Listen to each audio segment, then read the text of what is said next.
हाँ तो दोस्तों, ट्राइडेंट के क्वार्टर टू के नंबर्स आ चुके हैं, तो उसी के बारे में हम इस वीडियो में बात करेंगे और जानेंगे कि आपको ट्राइडेंट के अंदर इन्वेस्ट करना चाहिए या नहीं। चलिए शुरू करते हैं। तो देखिए, यहाँ पर अगर हम रेवेन्यू के नंबर्स की अगर हम बात करेंगे तो ये नंबर पिछले क्वार्टर के कंपैरिजन में 14% से गिरा है और ये नंबर आया है 1437 करोड़ पे। लेकिन यहाँ पे जो नेट प्रॉफिट का नंबर है वो यहाँ पे 71% से गिरा है और ये नंबर आया है 37 करोड़ पे। तो डेफिनेटली देखा जाए तो यहाँ पे कंपनी के नंबर्स हमें यहाँ पे सिक्वेंशियल बेसिस पे काफ़ी ज़्यादा बुरे नजर आते हैं। अगर हम ईयर ऑन ईयर बेसिस पर भी अगर हम बात करेंगे तो लगभग 15% से कंपनी के रेवेन्यू के नंबर्स हमें कम होते हुए नजर आए हैं और जो नेट प्रॉफिट का नंबर है वो यहाँ पे 84% से हमें गिरता हुआ नजर आया है और ये नंबर आया है 37 करोड़ पे। तो आपको जान के हैरानी होगी कि पिछले साल इसी क्वार्टर में कंपनी का जो नेट प्रॉफिट था वो 200 करोड़ से भी ज्यादा था और अभी ये नंबर आया है 37 करोड़ पे। तो इस पॉइंट ऑफ व्यू से अगर हम देखेंगे तो यहाँ पे वैल्यूएशन की अगर हम बात करेंगे लगभग 25-30 से भी ज्यादा के पी रेशियो पे ये कंपनी हमें अभी ट्रेड होती हुई नजर आ रही है। तो ऐसे में आपको यहाँ पे क्या करना चाहिए?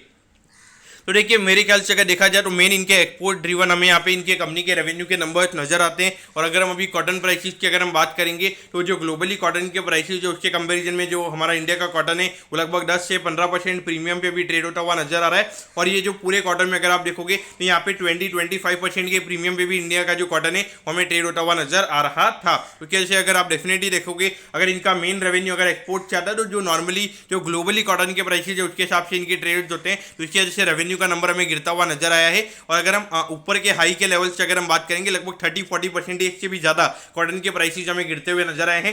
कहीं ना कहीं ये एक बहुत बड़ा रीजन हमारे सामने यहाँ पे नजर आता है। और ये कहीं ना कहीं अगर हम प्रॉब्लम की अगर हम बात करेंगे तो आने वाले 5 से 6 महीने खास करके ये जो पूरा फाइनेंशियल ईयर हमें एंड होता हुआ नजर आएगा तब तक ये प्रॉब्लम हमें देखने को मिल सकती है।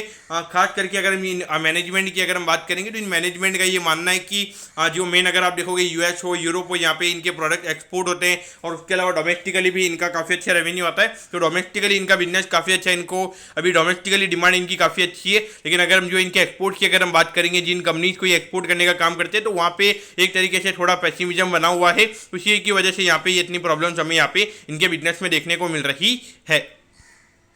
तो देखिए, 37 रुपीज़ पे ये स्टॉक अभी ट्रेड होता हुआ हमें नजर आ रहा है। अगर हम इसके हाई की अगर हम बात करेंगे 70 रुपीज़ का हाई है, तो कहीं ना कहीं अगर आप देखोगे तो 50% अपने ऑल टाइम हाई से ये स्टॉक नीचे गिर चुका है। तो देखिए, मेरे ख्याल से कुछ ज़्यादा एक्साइटमेंट मुझे यहाँ पे नजर नहीं आती है। लगभग यहाँ पे 10 रुपये के बाद में लगातार यहाँ पे अपर सर्किट लग रहा था, लोगों की एक्सपेक्टेशन काफ़ी बढ़ गई थी कि ये कंपनी लगातार ग्रोथ होती हुई नजर आएगी। लेकिन एट दी एंड अगर आप देखोगे ये जो टेक्सटाइल सेक्टर है और खास करके जहाँ पे यहाँ पे हमेशा बात होती है कि एक एक्सपोर्ट ड्रिवन इंडस्ट्री काफ़ी अच्छी बन सकती है। लेकिन देखिए, हमारा जो इंडियन कॉटन के प्राइसेस की अगर हम बात करेंगे, हमेशा 10 से 15% के प्रीमियम पे जो इंडियन कॉटन हमें ट्रेड होता हुआ नजर आता है, तो वो कहीं ना कहीं हमें यहाँ पे एक प्रॉब्लम नजर आती है, जिसकी वजह से जब प्राइसेस में ऐसे ज़्यादा वॉलेटिलिटी हो जाती है तो तब इनके लिए काफ़ी अपनी प्रॉफिटेबिलिटी को हैंडल कर पाना यहाँ पे काफ़ी ज़्यादा मुश्किल हो जाता है। तो मेरे ख्याल से लगभग 5 से 6 महीने के लिए तो बिल्कुल अवॉइड ही करना चाहिए। अगर long term point of view से भी अगर हम बात करेंगे तो क्या स्टेबिलिटी रहेगी, तो मुझे एक तरीके से साइक्लिकल सेक्टर ही नजर आता है। मेरे ख्याल से long term point of view से भी ये कंपनी को अवॉइड करना ही सही रहेगा। दोस्तों, मैं होप करता हूँ कि ट्राइडेंट के क्वार्टर टू के जो नंबर्स हैं वो आपको अच्छे समझ में आ गए होंगे। अगर आपकी कोई भी क्वेरीज है आप कमेंट कीजिए, मैं जरूर आपके कमेंट पर रिप्लाई करूंगा। ओके दोस्तों, thank you, have a nice day.